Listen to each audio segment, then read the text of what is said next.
இந்த வீடியோவில் வந்து பார்த்திங்க அப்படின்னா மாட்டுக்கு வந்து தவிடு காட்டுறதை வந்து பார்க்க போகிறோம். ஃபஸ்ட்டெல்லாம் வந்து பார்த்திங்க அப்படின்னா பொட்டு, தவிடு, பருத்தி கொட்டை, புண்ணாக்கு தான் வந்து போடுவாங்க. இப்போல்லாம் வந்து பார்த்திங்க அப்படின்னா மேக்ஸிமம் எல்லோரும் வந்து குச்சி தீவனம், மாட்டு தீவனத்துக்கு வந்து போயிட்டாங்க. அப்புறம் மக்காச்சோள மாவு போடுறாங்க, அரிசி மாவு போடுறாங்க.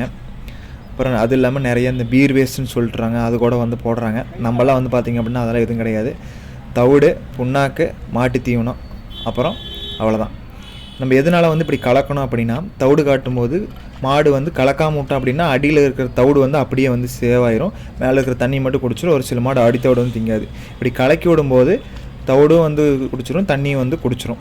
அப்புறம் இன்னொன்று, இப்படி அலாசி விடும்போது அந்த தண்ணிக்குள்ளே வந்து கல்லோ இல்லை ஏதாவது இரும்போ இருந்தால் நம்ம கைக்கு தன்பட்டு அதை வந்து எடுத்து வந்து அக்கட்டை போட்டுடலாம்.